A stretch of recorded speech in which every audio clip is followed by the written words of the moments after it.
There we are. Hello. Welcome, Facebook world, once again to my basement office, to our Spotlight Live Q&A series. Today, we are extremely excited and very fortunate to have the one and only Marc Evan Jackson joining us today. So if you are watching now, be sure to share with all your friends, let you know this is happening. Definitely send in any questions you have. Regarding anything that you want to ask Marc, ask me, anything at all. But yes, hello, welcome. Thank you. It's nice to see you. You too. Thank you so much for doing this. First of all, how are you doing? What are things like out where you are? Happy and healthy and thankful. My wife and I have been taking this seriously for some time now. I'm referring, of course, to the COVID-19 pandemic. Yeah. And we've been pretty much on lockdown with, only minor excursions for groceries and the like since like the 11th of March. So for a little over a month now. Is it weird? Sure. Is it boring? You bet. But there's been plenty to do. We run a charity in Detroit, and we're moving a lot of our improv classes for Detroit middle and high school students online. We're making a lot of intro and example videos for our students and for anyone really on how to play games over the phone with your friends, with whoever's locked in your house with you, your siblings or your grandparents or aunts and uncles or parents. And so a lot of the Detroit Creativity Project's improv project curriculum is going online. So I've got some of my friends to do some of that sort of stuff. But on the whole, we are enormously fortunate. I mean, it's not lost on me that there are people going to work every day, putting their lives at risk, and in all forms, service workers and agriculture workers and grocery workers, and obviously medical and first responder type workers, law enforcement. Like it's gigantic, and what they're doing is huge. And this could be so much worse for so many more. I mean, potable water comes out of the tap, and we are warm and dry, and there's Wi-Fi. This is a minuscule price to pay for the danger on the other side. So Beth and I are good, and the cats are alive and healthy, and so I'm very, very thankful. That's good. Well, and you kind of jumped forward, but I did want to ask you about the Detroit Creativity Project and everything that you do with that. The research that I did, which was Googling it. Sure. It's primarily or is it all improv based? It's teaching improv. Yes. So as you know, the secret to all happiness is improvisation, and correct. And the secret to all success is improvisation. And I mean that for people that do what we do, or anybody, not just actors or comedians or anything. The side effects, the necessary ingredients to improvisation are so life opening and life affirming and world widening. In order to improvise well, you have to listen and react and respect others. You have to affirm what's going on and say yes. You have to get involved and add to it.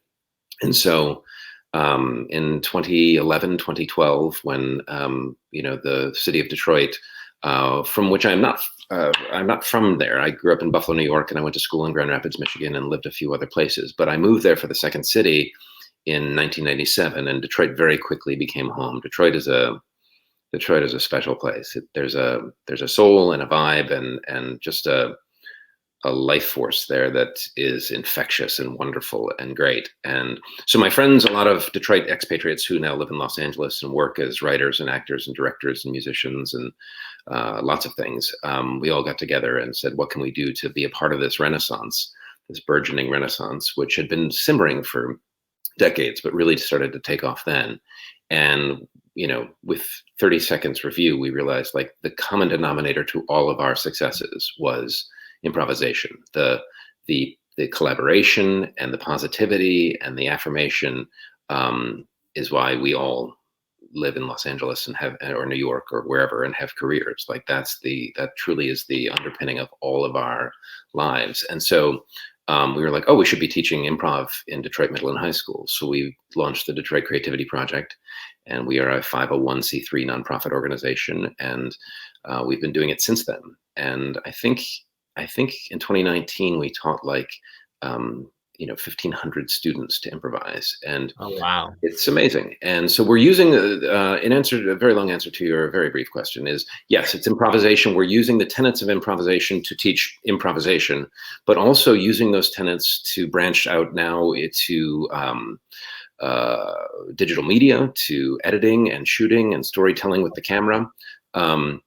A friend of ours from Detroit, Jordan Vogt Roberts, the director of The Kings of Summer and Kong Skull Island, he was part of a charity Fortnite tournament for a gaming company, and he and his partner came in 4th place and won $75,000. And he gave the first prize, I think, was $1 million.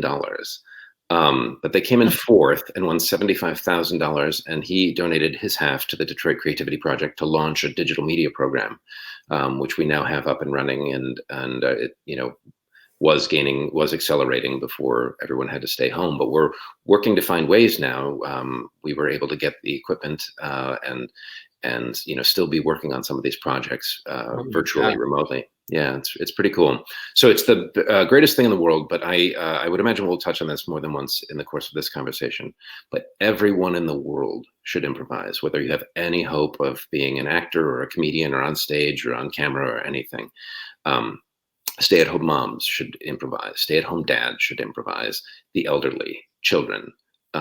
It's just such you will laugh more than you ever have. You will have the most fun of your life. You will make the best friends of your life, and you will learn so much about yourself. You will learn that failure is not deadly. That you will learn to embrace the mistakes because they are going to happen. Improvisation is impossible. You're walking off the back line into a white room with nothing in it, and creating vivid realities, and it's not possible. So when you begin, it's gonna suck. You're going to be terrible, and then you'll do it again, and you'll realize like, oh, that was terrible. That doesn't make me terrible. That doesn't mean I'm a bad person or dumb or not funny or not smart. And the next time you do it, it will suck slightly less, and then it will suck slightly less, and then it really begins to get fun, and it just erases fear. I mean, I'm telling you, but like it removes the necessity to walk into every situation in life and achieve immediate perfection, because it's not possible. So it makes you kind and curious and more world opening. I grew up in a wonderful family, but I think before I learned to improvise, which was not until I was like 24, 25, I think, like I would walk into situations and be told something that I didn't know and go like, oh yeah, no, I understand it, thank you, got it, good.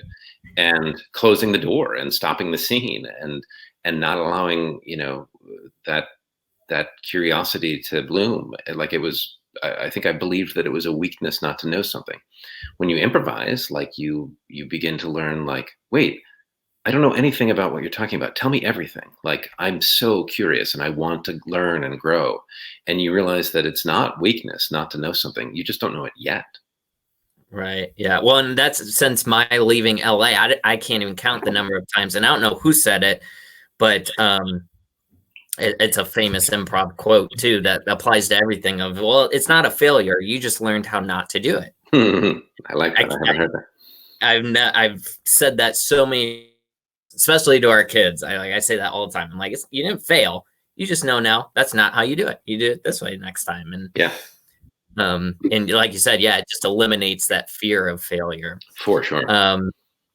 Yeah, and I want to thank you too, because a little bit of background. So you were my instructor at Second City through level 4 and 5, and then continued being our director for our Sketch Armstrong group for sure.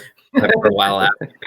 But yeah, even just like writing and how to develop material was a huge takeaway for me. And since leaving LA, I've written a book too, and that all of that was just so beneficial for me as to ever getting stuck or not sure where the story's going. I'm just sitting back and, well, how would this character respond? And For sure. just coming material like that it was a huge benefit for Can me. you imagine the blank page day one fear of trying to create something without the ability to improvise yourself, like within your own head or with others, or Oh, right. the another gigantic lesson of improvisation is that emotion is funny and strong choices are funny and compelling and interesting. So like, Right. if Just you asking that question, why are we watching this? right, what makes today different? What makes this night Right. different than all other nights? Yeah. Is something that definitely gets asked. And if you are in a scene and unless the game of the scene is being boring, being beige, being lukewarm, being milquetoast is so boring. Like, hate it more than you've hated anything, or love it more than you've loved anything, and the scene will go somewhere. And um, I mean, obviously there are levels within that, but strong reactions are compelling. And I'm sure, I don't know what your book was about. I'm going to ask you shortly, but like, when you're creating a scene or a narrative or whatever, like, if you make bold choices, you will almost never have to backtrack. If you make a bunch of like safe, kind of middle of the road choices, it's like, well, we didn't really get anywhere. It's like, yeah, right. If you make bold choices and take risks, like, I don't know, I've been told this and taught this, and I've experienced it in my own life, that very rarely do you then have to backtrack. And if you do, it's fine, and that's not failure. You just learned how not to do it. But it's to take those big swings is fun, but also rewarding. Like, it gets you somewhere. Yeah. Yeah. And not just in material, but like you said, in life too. Oh gosh, for sure. Yeah. When are you going to do it? Later? Yeah, I'll get around to it. I do have a list of questions, but I do want to ask questions as they come in. So I do see one here from Tanner. Notice a similarity between your character of Sean on The Good Place and your character of Kevin in Brooklyn Nine-Nine. Yeah, they're both played by me. Yeah. What I mean by that is both characters were no nonsense guys. Was it difficult at all to go from playing a demon to playing a normal guy? Tanner, God bless you for referring to the very weird and great Kevin Costner as a normal guy. Kevin and Holt are so lovely. I like those guys so much. And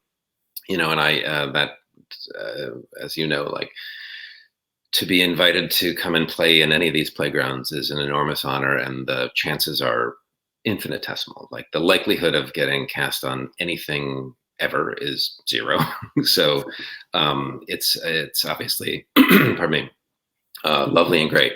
I get a lot of flack on the internet for people going like, oh, it's exactly the same character.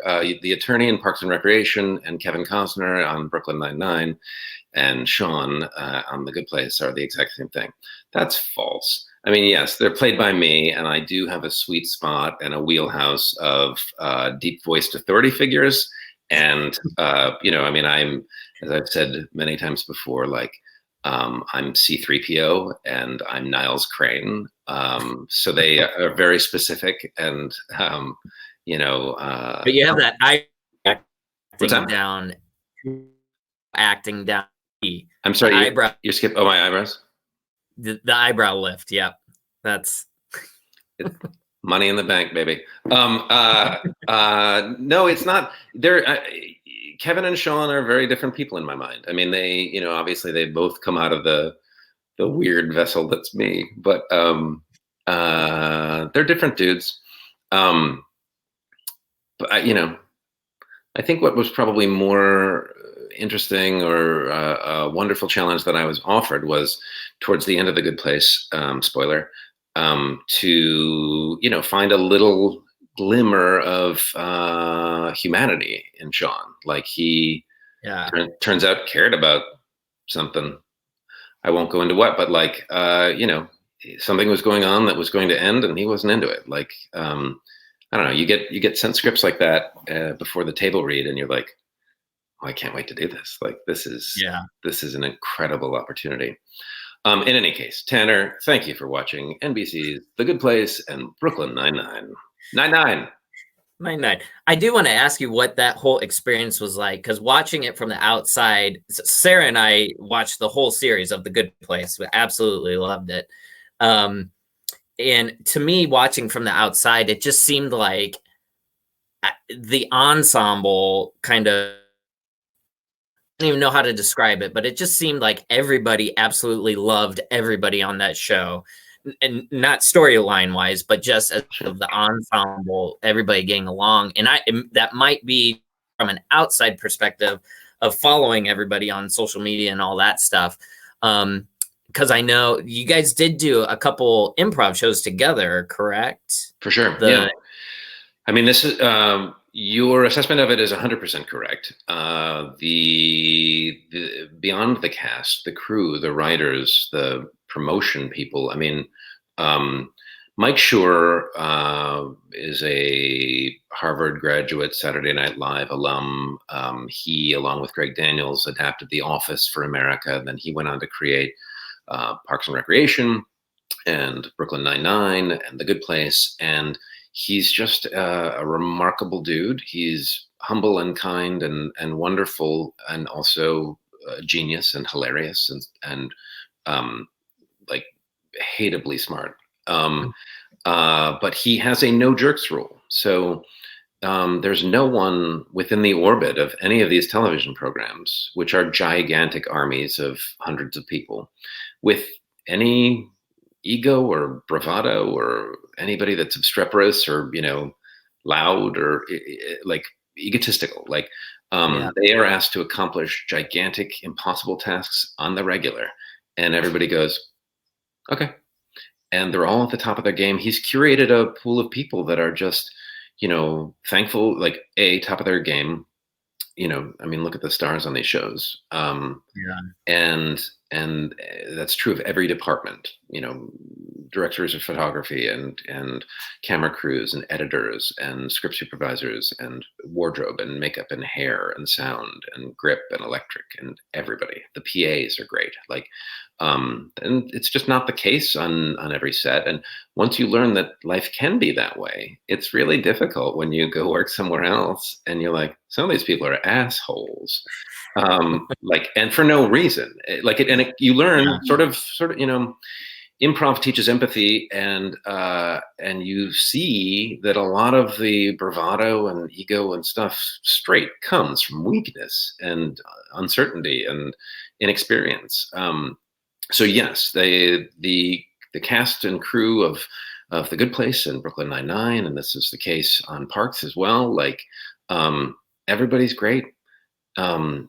It's such a wonderful place to come to work because you do get to play. Like, because everybody's good, you put takes in the can and you go, that was great, we got it, we have time, is there something else you'd like to try? And as an improviser, you're like, yes, please allow me to ruin the scene immediately. Less so on The Good Place because the world of it was so controlled and specific, but we did, we messed around a little bit. Maya Rudolph is a force of nature, and she would make hilarious choices that would break us a lot. Manny Jacinto, who played Jason Mendoza and Jianyu, is like, he would take swing, like just his delivery of even a line you knew was coming would destroy you. But to further speak to the spirit of the cast, I think the first one we did was in maybe December of 2018. I asked the cast if they would do a large-scale fundraising improv show for my charity in Detroit, the Detroit Creativity Project. Everyone immediately said yes. And so we sold out the Palace Theater on Broadway in Los Angeles. And then we've done 2 or 3 more of them. I think 2 more. We did one in May and we did one in December of 2019. We were going to do one next weekend, but the world stopped. But it's the most fun of all times. Of all time, it's like an Armando or an ASCAT. It's a lot of the cast are improvisers. So Darcy Carden and Mary Beth Monroe and Jason Mantzoukas and Paul Scheer and Kirby Howell Baptiste and Eugene Cordero all get together. Brandon Scott Jones, they're all solid, Second City or UCB folks. So we are the cast of the Armando, and monologues by Mike Schur and Kristen Bell and Manny Jacinto. Like it's an embarrassment of riches. And we did the last two in May and December of 2019 at the Ace Hotel, the theater at Ace Hotel in downtown Los Angeles, and sold it out, which is like, Wow. it's like 1,700 seats. And the one we did in December sold out in like 4 days. It's been a game changer for the DCP, for our students and for our programming. Thankfully, it's allowed us to still employ our teaching artists through this very difficult time, which tons of arts organizations haven't been able to do. And we are putting them to work, keeping them busy. Obviously, they're not in the classrooms right now, but we are gleaning their expertise and getting their suggestions for games that could work via, telephone or video conference, and having them script these videos. They're getting some of their students into chats and playing these games and recording them. It's been really fun. Wow, that's awesome. Yeah.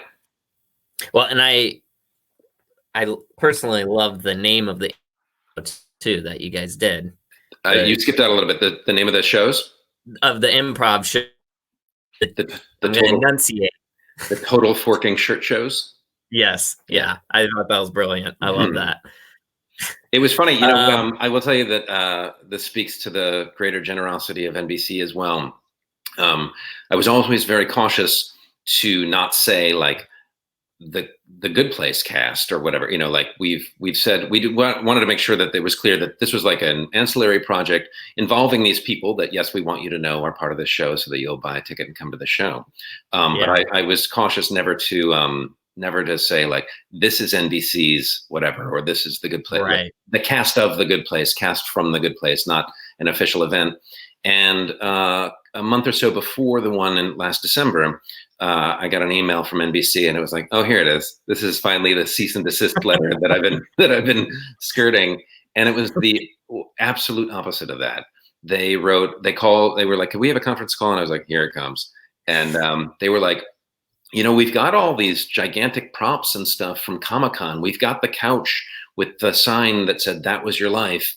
Would it be all right if we brought those to the show and fans could have an opportunity to get photos on it, and we could do interviews?" And they gave the first 350 people that entered a Brainy Bunch sweatshirt, just to like worn in the show.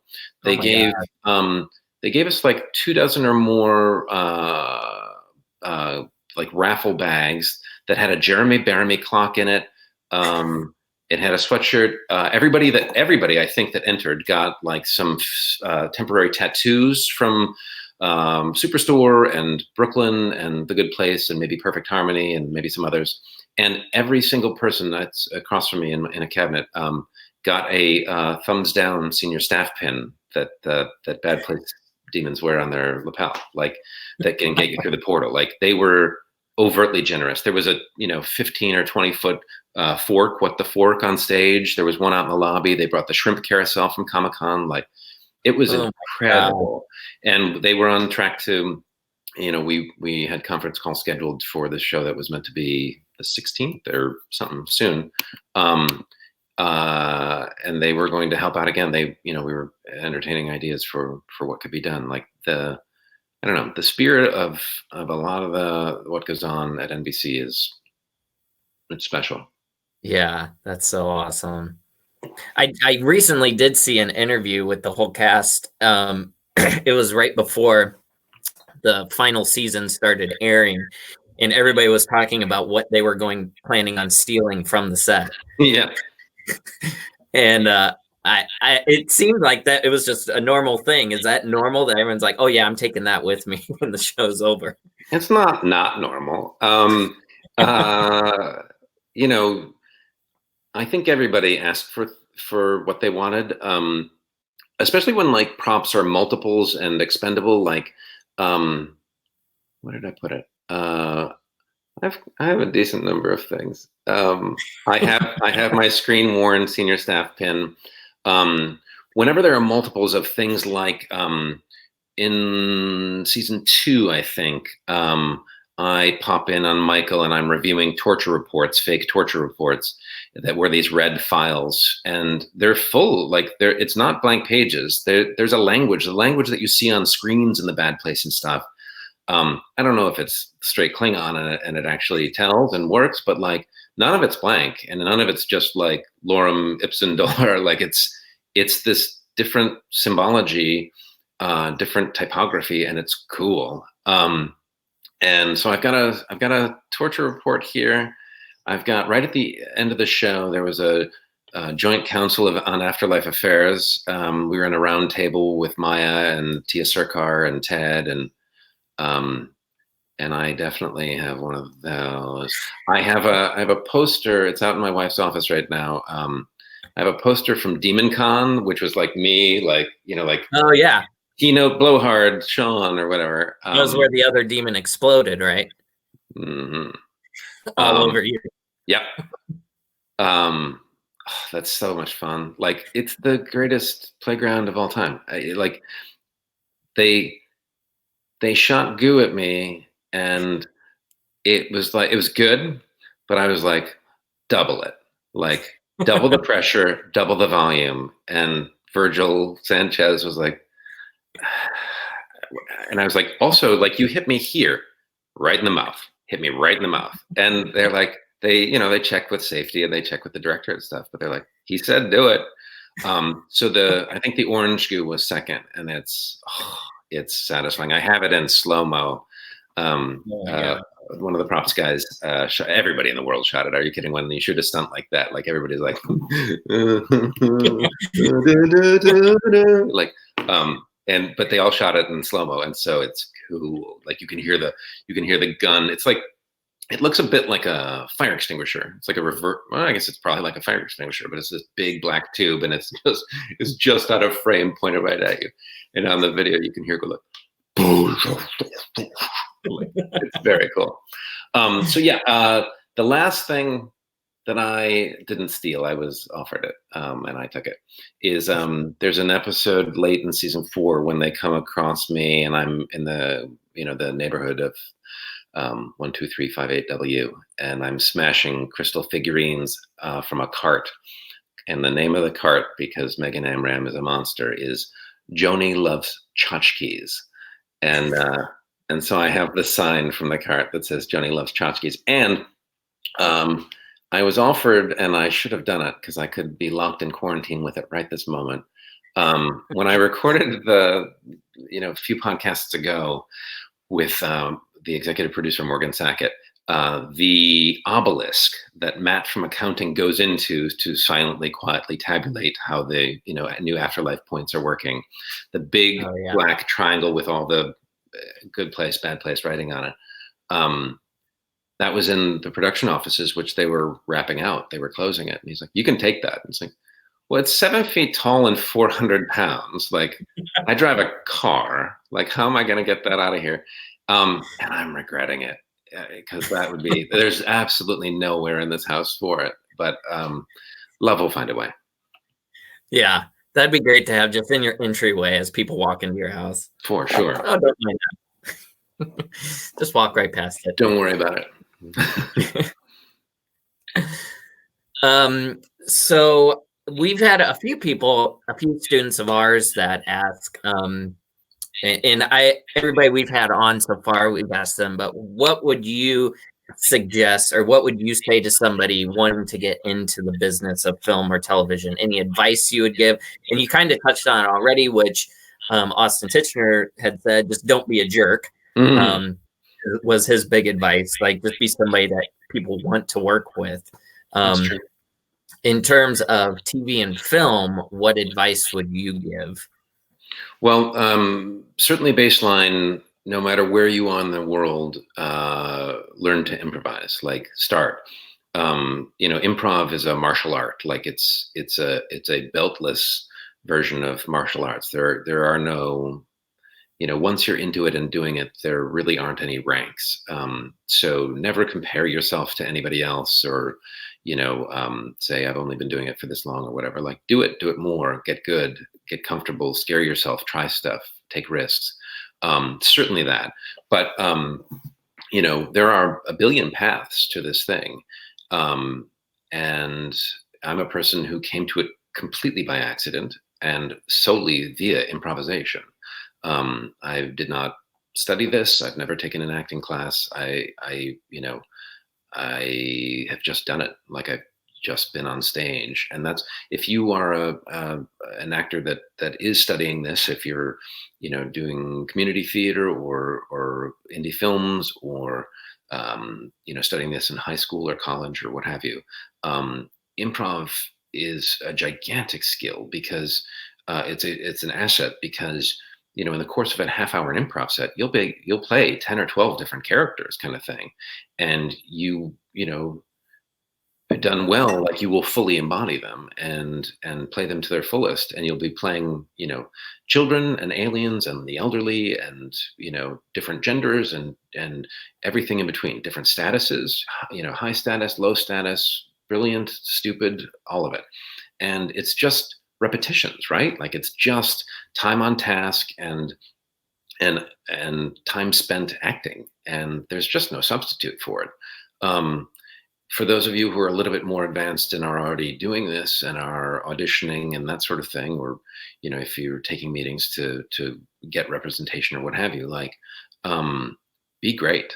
Like if you want to do this, it's enormously fun, but there are also 1,000 people behind you that would love to do it. So be great. Like I spent a lot of time, I wasted a lot of years in Los Angeles.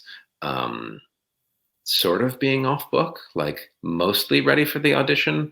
And that is the very least of your job. Like you've got to be able to rattle all the words at 100 miles an hour.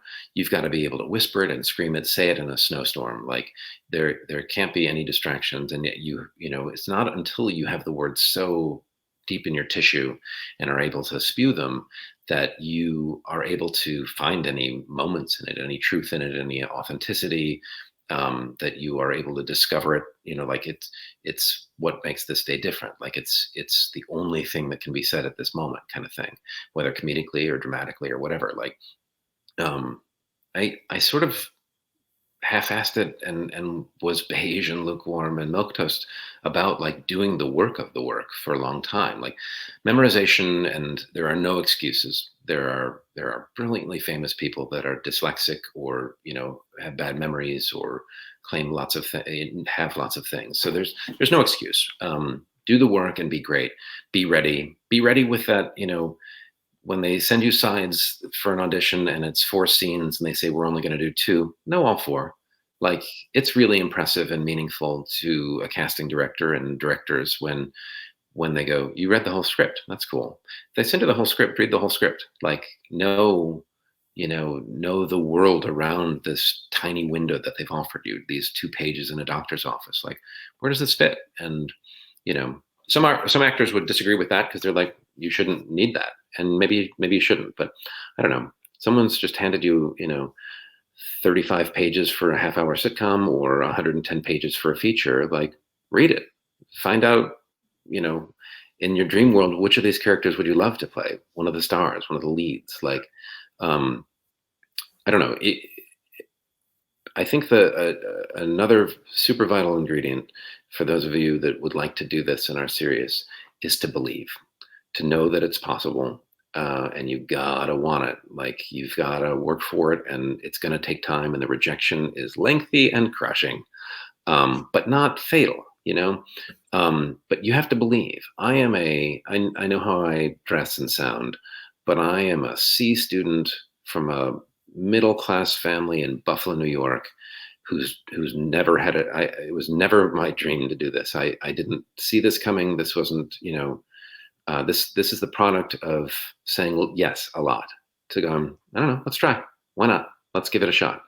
And so believe that it's possible, because there is no logical bright line between where I started and where I am. And yet here it is. And I'm so thankful and so grateful for the opportunity. I know it could go away in a moment. And I know that there are 1,000 actors behind me that would slit my slit my throat for a single commercial that I've done or one line in anything. So do the work, be ready, be great. Don't complain about 4 a.m. calls. Get out of bed, get in the shower, and get in the van. Yeah, that's really great advice. Well, and adding to that too, I think it's time. Like, give yourself that time, and like you said, there's no one way to do it, and there's no correct way, and there's no timeline that's correct. People know me now, which is lovely. Like it's I mean, it's great for your ego and stuff, but I enjoy it because it means that people find the shows that I'm a part of meaningful, and it means that I'm working.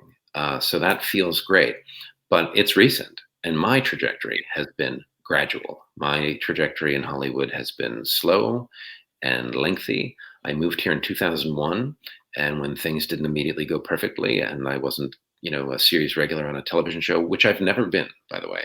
Pilots, yes, but not anything that's ever gone. I'm a guest on The Good Place. I'm a guest on Parks and Rec. I'm a guest on Brooklyn. So like, I'm visible, I'm around, but like, I have a friend, a college girlfriend that a couple years ago was like, "You have a boat, don't you?" And I was like, "What?" She's like, "You do. You have a boat." And I was like, "Ain't no boats. Ain't no boats." And I've been here since 2001, and when things didn't go perfectly, I did start teaching improv again, which I had done tons and tons in Detroit, and directing and stage managing and writing, and it was those things that made me, really gave me kind of Malcolm Gladwell 10,000 hours. I, in addition to teaching things like you guys and directing shows for Sketch Armstrong and things like that, I stage managed for initially the HBO Warner Brothers television workspace, which was a tiny little, I think 65 seat theater in Hollywood that every night of the, 3 or 4 nights a week, a different show would come in from around the country, from around the world to showcase. So agents and managers and producers, pardon me. That was at the Hudson, correct? That was at first it was at what became Comedy Sports. It was on 733 North Seward. Yeah. Just north of Melrose. And then the Hudson on Santa Monica Boulevard was later. So the HBO Warner Brothers television workspace was this workout showcase space. And then it became the Comedy Central stage at the Hudson. Yeah. So 3 or 4 nights a week, people would come from around the world to showcase their stuff, and agents and managers and producers would come and decide if they wanted to, strike a development deal with these people or whatever. So I was in the booth. We would get to work at like 3 p.m, and we would tech this usually very brief, like a half-hour show. And there'd often be a gazillion cues, light and sound cues and stage moves and stuff. And we would tech it at 3 and we would put it up at 8. And so I saw tons of work, and it's so valuable just to have that interface with stuff, because when you see a great show, you're like, wow, I've never thought of doing it that way. That's really clever. I'm stealing that. I'm going to use that. Or, that's a really great structure of a joke, or a way to take a black cube and make it anything. Or what was even more valuable, I would argue, were the bad shows where you're like, nope, you missed it. The line, like, it should have been read this way, or this word should have been at the end of that joke, at the end of that line. Like, and the bad shows make you mad, and it's motivating because you come home and you tell your wife about it, and she's like, then do it yourself. And it's meaningful, like it's inspiring. It's motivating when you see bad work to go like, well, if they can do it and they're here, I can do it, Yeah. I like to think that Sketch Armstrong was your tipping point, though. That's where things began to take off for me. Yeah. I agree. Yeah. That was a fun cast. It was fun. And I talked with Kristen the other day, who was part of that group. And oh man, she moms so hard. She moms so hard. She moms so hard. She even hashtags that. But it's been great seeing them take off too, and everything they're doing. Carrie Clifford went to see them in like Riverside or somewhere. She drove Oh yeah. outside of Los Angeles to see them at a performing arts center, and called me from the road on the way back. And she was like, "They're Oprah. Like they walk on stage, and a bunch of moms in their 30s lose their minds." She's like, "They're Oprah. They're Oprah." Yeah, well, I saw the Amazon Prime special they did, and women are just handing them their purses. I'm like, oh wow, they got their trust. They got it. Stars. Yeah, it's cool. And are you still doing improv with Carrie? The Sky and Sky and Nancy Collins from Orange County. Yeah. We haven't really done it. Carrie's been sending some hilarious tweets and Instagram posts by Sky and Nancy Collins. That was always a fairly scripted stand-up bit. We would mess around some, but it was generally stand-up comedy. A friend of mine and I, Carrie Clifford, perform as Sky and Nancy Collins from Orange County, who are a nouveau riche, like out of touch douchebag couple from Orange County that are just so inappropriate and tone deaf and in their own bubble, and it's uncomfortable in the sense that they are very racially they're just out of touch, and it's a very fun character to play. And I, in addition to being Niles Crane and C-3PO, I really love playing dumb guys with big egos. And Sky Collins might be the dumbest guy with the biggest ego. Like it's pretty fun. Well, I saw the one post that was like this super bougie mansion. It was like, we have to be trapped in here for the next couple weeks. Like multiple pool houses. Yeah. Yeah. She tweeted the other day, "Happy Passover to our Jewish friend." Oh my gosh. So dumb. Yes. So bad. All right. Well, we have one comment. We have one comment here from Taylor. I can't believe that Marc Evan Jackson is talking to a celebrity like Brent Tubbs right now. Believe it. Yeah. It's possible. The world. Anything can happen. May I ask you some questions? Yes. Sure. What is the spotlight? Is this the place? Did you take over like a Masonic lodge or something cool? Yes. I remember this. That's cool. Yeah, and it was an old Masonic temple, which I had no knowledge. Usually has a giant theater in the middle of it, and their numbers had just dwindled, and so two guys came in to buy the building, and I just happened to go to high school with one of them, and we got chatting and catching up, and he buys properties around town. He said, "Hey, we're thinking about buying this Masonic temple. You want to come take a look at it?" And I was like, I guess. I don't know how much help I'll be. But he walked me in there, and it was just like, it took your breath away. How gorgeous, and they kept up on it, and just a beautiful space. And so, talking about, saying yes and just not having that fear, we just kind of said, okay, well, if we don't do this, somebody else will. I mean, we had no intentions of opening a theater company, but it just, the cards kind of fell in place. And with Sarah and myself had done shows around town at all the other theaters. So we said, okay, let's go for it. Let's do it. And so we just. So is it it's plays and things, or do you have a training center at all? What do you guys do?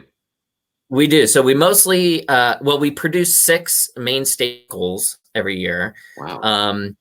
In addition to that, we do 6 children's company shows, which are typically musicals. And those, they'll rehearse the show and learn an entire show. We have a fall and a winter session. And then we do 2-week intensive summer camps. Okay. So we'll have a kindergarten through 3rd grade summer camp, then a 4th through 8th grade, and then high school. And then through those, they put on a whole production by the end of it as well. And so we've started branching out and offering other classes like improv and dance and that sort of stuff. So we're in our 2nd full year. We started kind of halfway through the year, our 1st year. So we're in our 2nd full year, and it just kind of keeps growing and growing. And audiences keep coming. So That's we keep really doing cool. shows. How many seats? How many people do you seat? And were you able to keep those wooden thrones that ringed the room? Yeah, they actually left a ton, but it can seat up to 600. Holy cow! If we fully put there's a big open floor space, and then there's permanent seating around the edges. So if we can put up to 100 seats on the floor. We typically don't put that many. In some shows, we actually take all the chairs out and use the floor. So we can seat up to 600, but typically it's around 400 is what we sell. That's huge. Yeah. But yeah, they left like over 70 hand painted drops in their fly system that they just There's said, a fly? we can't. Yeah, there's a fly system. And I mean, the drops are just gorgeous. I mean, but it's all stuff that they're like, we have no use for it now. What would we do with this? Right. Yeah, we can't. They also said we can't really sell it because I mean, a lot of them are affixed to the fly bars. So to take it down, you'd have to cut the whole thing off. So it's like, well, so yeah, and they left a ton of costumes too and set pieces. And I mean, that was part of it too. It was like, we walked in, we're like, I mean, we could put on a show tomorrow if we wanted. Yeah. Like, that definitely makes it easier to decide to do something like that. That's really cool. Yeah. But yeah, we're really happy with it. I mean, we got a great team of people working with us, and a lot of amazing performers that have come through. And it's the Quad Cities actually it's a ton of arts around here. We counted, we're the 9th theater that's opened here in the Quad Cities alone, and that's not even including colleges. And all the college theaters have their own theater program too. So the Quad Cities are what? Moline and some Rock River, Rock Island. That's it. Which are both in Illinois, and then Bettendorf and Davenport. Okay. Which are in Iowa. Iowa, sure. And then East Moline is there. Do you have to do this one, East Moline? Yeah. they kind of tag along. Mm-hmm. The 5th of the Quad Cities. Yeah.